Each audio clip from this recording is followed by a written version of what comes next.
My dear friends, welcome back to my channel uncut Shaoli. Uncut শাওলিতে তোমাদের সুস্বাগতম।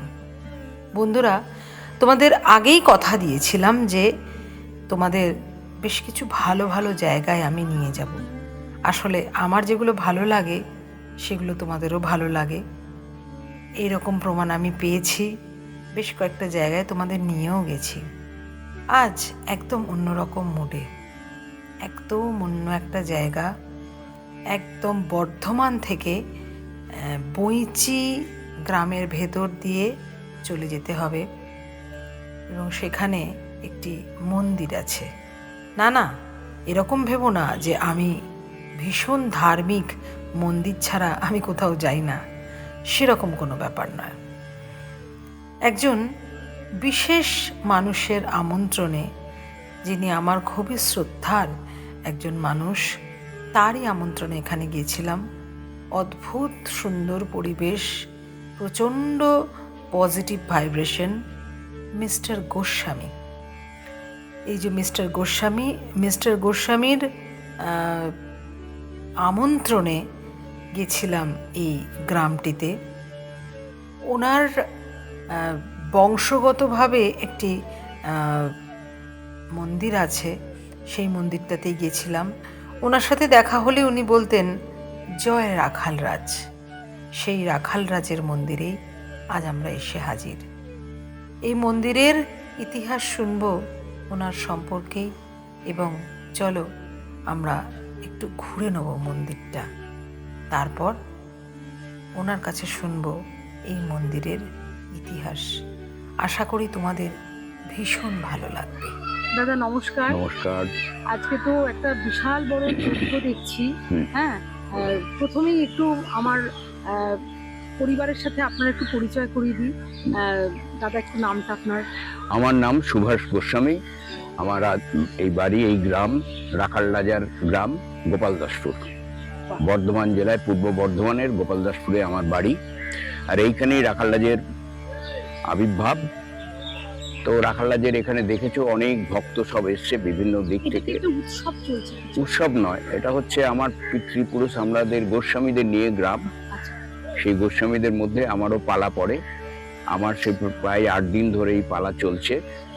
তো আমরা সারা বছর ধরে অপেক্ষা করি এই দিনটার জন্যে, এই সময়টার জন্যে। কদিন ধরে চলে এটা? 8 দিন, আমার 8 দিন। 8 দিনে এইভাবে প্রচুর মানুষ আসে, বিভিন্ন ভক্তরা আসে, তারা প্রভুকে তাদের ভক্তি সহকারে বিভিন্ন রকম করেন এবং পুজো পাঠ চলে ভোর থেকে, সকাল থেকে সন্ধ্যেবেলা পর্যন্ত। দুপুর 2টো পর্যন্ত ঠাকুরের ভোগ হয়। ভোগের পরে ঠাকুর বিশ্রাম নেন। আবার সন্ধ্যে 5:30টায় আবার ঠাকুরের সন্ধ্যা আরতি হয়। তো আমার সৌভাগ্য যে এইরকম একটা বংশে আমি জন্মগ্রহণ করেছি। দেখো বন্ধুরা, কি ভীষণ মনোরম পরিবেশ, প্রকৃতির কোলে এরকম একটি অভূতপূর্ব মন্দির। গ্রামের মানুষরা বড্ড সরল, আর এই অপূর্ব সুন্দর ভাইব্রেশন, এই পজিটিভিটি সত্যি মনকে নাড়িয়ে দিয়ে যায়। এছাড়াও সহযাত্রী হিসেবে ছিল আমার পুত্র স্বপ্নিল এবং আমার ছাত্র, আমার পুত্র সম ঋতঙ্কর, ঋত। যাই হোক, পরিবেশের যে কি অনন্য শোভা, কি অসাধারণ অনুভূতি, সেটা আমি তো অনুভব করেছি। আমার মনে হয় আমি যে তোমাদের জন্য যতটুকু পেরেছি ভিডিও করে এনেছি, এবং ঋত মানে আমার ঋতঙ্কর, ও যেভাবে সুন্দর ভিডিওটা তৈরি করেছে, সেটাও তোমাদের ভীষণ ভালো লাগবে। দেখো, এখানে যে সমস্ত মানুষরা আসেন তারা কিন্তু সবাই প্রসাদ খেয়ে যান, ভোগ খেয়ে যান, একদম পেট ভরে। বড্ড ভালো লাগছিল এই পরিবেশটায়। মানুষজন আসছেন, হ্যাঁ, একটা বিচ্ছিন্ন দ্বীপের মতো এই এলাকাটা। পেট ভরে তারা ঈশ্বরের প্রসাদ গ্রহণ করছেন, এটাই চরম পাওয়া। তার মধ্যে এত সুন্দর মনোমুগ্ধকর পরিবেশ। কি যে ভালো লাগছিল আমাদের এই দিনটা, তার মধ্যে এত সুন্দর রীতের ভিডিওগ্রাফি। চলো আবার একটু কথা শুনে নিই মিস্টার গোস্বামীর কাছে। এই সমস্ত ইনফরমেশনগুলো পেলে তোমাদের সত্যিই খুব ভালো লাগবে। আনন্দের বিষয়, আমাদের গ্রামে সব গোস্বামী, আচ্ছা, পুরো গোস্বামী পরিবার। আজ থেকে প্রায়, তাহলে ইতিহাসটা একটু বলি, এইটাই আমি জানতে চাইছি। সেটা হচ্ছে আজ থেকে প্রায় 750 বছর আগে আমাদের কাটোয়ার কাছে খাটন্তি বলে একটা গ্রাম আছে, সেখানে এক গোস্বামী পরিবার বাস করতেন। সেই গোস্বামী পরিবারের 4 ভাই ছিল। ছোট ভাই, তার নাম হচ্ছিল রামকানাই গোস্বামী। রামকানাই গোস্বামী অত্যন্ত ভক্তি শ্রদ্ধা সহকারে শ্রীকৃষ্ণের পূজা করতেন। ওদের কুল বিগ্রহ ছিল গোপীনাথজি। তো কিন্তু তখন রামকানাই গোস্বামীর একটি বন্ধু ছিল, সে হচ্ছে একজন মুচির ছেলে। তো মুচির ছেলে সে রামকানাই গোস্বামীর বন্ধু। তো স্বাভাবিকভাবেই তারা, মুচির ছেলেটাও প্রচন্ড ধার্মিক, প্রতি পূর্ণিমাতে তারা গঙ্গা স্নান করতেন এবং তাদের ধর্মীয় আলোচনা হতো। তো একদিন রামকানাই স্নান করতে গেছেন, প্রথমেই সূর্য প্রণাম করে যখন ওং জবা কুসুম শঙ্কা শঙ্কাশ্যপিয়ং মহাদূতিং এই ধ্যান করে যখন সূর্য প্রণাম করেছেন, চোখ মেলে সূর্যকে অর্ঘ্য দিচ্ছেন, সেই সময় বন্ধু তাকে তখন থেকে বলছে যে, হে বন্ধু, তোমাকে একটা জিনিস দিতে হবে। তখন বলছে, হ্যাঁ বন্ধু, তুমি চাইবে আমি এমন কিছু দেবো না, কখনো হতে পারে না, আমি সবটাই দেবো। তখন বল, তুমি প্রতিজ্ঞা করছো কিন্তু? বলে, হ্যাঁ, গঙ্গায় দাঁড়িয়ে আমি প্রতিজ্ঞা করলাম, আমি তোমাকে তুমি যা চাইবে দেবো। বেশ কিছুদিন যায়, তারপরে বন্ধুটি তাকে বলে, আমাকে দীক্ষা দিতে হবে।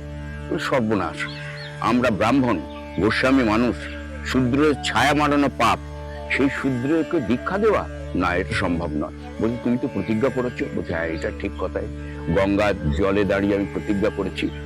তো বাধ্য হয়ে একদিন শুভ দিন দেখে দীক্ষা দেন। দীক্ষা হলে গুরুর কিছু পাওনা হয়। গুরুর গৃহে যখন তার জিনিসপত্র আসতে শুরু করে, তখন এইবার ঘটনা যেটা হচ্ছে, তখন ওর দাদারা জানতে পারে লোক পরম্পরায় যে ভাই একজন শূদ্রকে দীক্ষা দিয়েছে। তখন বলে, এত বড় ব্যভিচার, তো যদি বেঁচে থাকে আমার বংশ ধ্বংস করে দেবে। ওরা ঠিক করে যে আমার ছোট ভাই রামকানাইকে আমরা খুন করে ফেলবো। দেখো, আজকের দিনে সাধারণত অর্থ নিয়ে, সম্পত্তি নিয়ে ঝগড়া হয় ভাই ভাই, কিন্তু সেই যুগটা ছিল মারাত্মক। ধর্ম নিয়ে একজন ভাইকে খুন করে ফেলছে, কেন না তার ধর্ম রক্ষা করার জন্য। তো যখন এই খুনের পরিকল্পনা হচ্ছে, রামকানাইয়ের স্ত্রী ওইখান দিয়ে যাচ্ছিলেন, তিনি শুনতে পেলেন যে তার স্বামীকে খুন করার পরিকল্পনা হচ্ছে। সে তাড়াতাড়ি এসে তার স্বামীর কাছে এসে বলল যে, আমি এইমাত্র শুনতে পেলাম যে দাদারা এই সমস্ত কথা বলছেন। তখন বলছে, না না, দাদারা আমার পিতা সমান, তারা এই ধরনের কথাই বলতে পারে না, আমি তাদের ভক্তি করি, তুমি ভুল শুনেছ। বলছে, না, আমাকে যা শাস্তি দেবেন আমি তা গ্রহণ করব, যদি এটা মিথ্যা হয়। তো রামকানাই গেলেন, নিজের কানে শুনলেন, হ্যাঁ, সত্যি করি এই ধরনের কথাবার্তা হচ্ছে। তখন ঠিক করলেন যে না, যেখানে স্বার্থ রয়েছে, যেখানে ভগবানের কোনো মূল্য নেই, আমি তো খুব অন্তর থেকে, তুমি হে প্রভু, হে কৃষ্ণ, হে গোপীনাথ, তুমি তো জানো আমি একটা প্রতিজ্ঞা রক্ষা করেছি, এটা তুমি অন্যায় করিনি, না এখানে থাকবো না। বলে সেই রাত্রিতে কুলদেবতা গোপীনাথ, যে গোপীনাথজি তোমার মন্দিরে দেখলে পাশে রয়েছেন, সেই গোপীনাথজিকে সম্বল করে আর স্ত্রীর হাত ধরে বেরিয়ে আসলেন। তখন জঙ্গলাকীর্ণ, 750 বছর আগেকার অবস্থা, এখানে তখন ভয়ঙ্কর। এখনই দেখছো জঙ্গল, এখনই অনেক জঙ্গল, তখন হচ্ছে ভয়ঙ্কর জঙ্গল। সেই জঙ্গলের মাঝখানে উনি একটা পাতার কুঠি তৈরি করে গোপীনাথজিকে রাখলেন। তখন রাখাল রাজ আসেননি। তারপর ওখানে উনি বাস করলেন। ওনার আস্তে আস্তে 4টি ছেলে হলো। বড় ছেলের বংশধর হচ্ছে আমরা, এবং ছোট ছেলের বংশধর আছে। মাঝখানে কোনো তার আর এখন আর নেই। তা ঘটনা হচ্ছে এইরকম করতে করতে দিন যায়। রামকানাইয়ের যে বড় ছেলে, সে ছেলেটি ঠাকুর মানে পুজোর জন্য ফুল গাছ লাগিয়েছিলেন রামকানাই, কিন্তু ছেলেটি খুব দুষ্টু, হঠাৎ খেলার বসে ফুল গাছটা ছিঁড়ে ফেলে। তখন কি আমার প্রভুর জন্য যে ফুল গাছ লাগিয়েছি সেই ফুল গাছ কি ছিঁড়ল? যেই ছিঁড়ুক 7 দিনের মধ্যে সর্পাঘাতে তার মৃত্যু হবে। যখন ওনার কথা দিয়ে কথাটা বেরিয়ে গেছে, তখন রামকানাইয়ের স্ত্রী এসে পা জড়িয়ে বললেন, প্রভু আপনি কি বললেন? আপনি জানেন এটা আপনার সন্তান করেছে? সে কি? বলে হ্যাঁ, তার আর দরকার নেই, আমরা আর এখানে থাকবো না। সন্তান স্নেহ তখন বাবা রামকানাইকে পেয়ে বসলো। রামকানাই তার স্ত্রীর হাত ধরে আবার চললেন কোথায় না, রাখালরাজ বৃন্দাবনে রাখালরাজ দর্শন করে রাখালরাজের কাছে বাকি দিনটা কাটিয়ে দেবেন। এই বলে তিনি যাচ্ছেন, কত ভারে ক্লান্ত। হঠাৎ একটা গাছের নিচে বসে তিনি শুয়েছেন, বিশ্রাম করছেন।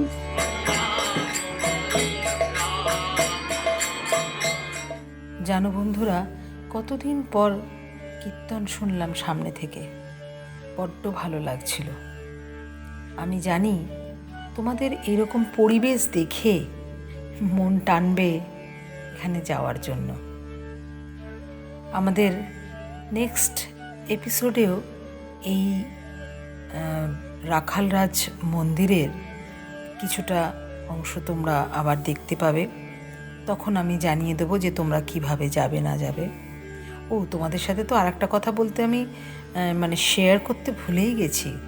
আমরা সেদিন জানো একদম টাটকা আখের রস খেয়েছিলাম, যে আখের রসে কোনো রকম জল ছিল না। খেয়েছিলাম ধনেপাতার চপ, খেয়েছিলাম আলুর চপ, এছাড়া তো মহাপ্রসাদ আছেই। ভীষণ ভালো লেগেছিল আমাদের সেদিনকে, ভীষণ এনজয় করেছিলাম। আরও কিছুটা পার্ট রয়েছে, যে পার্টটা তোমরা দেখতে পাবে নেক্সট উইকে ঠিক এই সময়। তোমাদের ভালো লাগলো কি না তোমরা অবশ্যই জানাবে। আমার এই ভালো লাগার জায়গাটা তোমাদের সাথে শেয়ার করে নিতে পেরে বড্ড ভালো লাগছে। তোমরা সবাই সাবধানে থেকো, ভালো থেকো, নিজে ভালো থেকো, সবাইকে ভালো রেখো। তোমাদের সঙ্গে সামনের উইকে ঠিক এই সময় এই দিন দেখা হচ্ছে এরই নেক্সট এপিসোড নিয়ে। ততক্ষণের জন্য টাটা।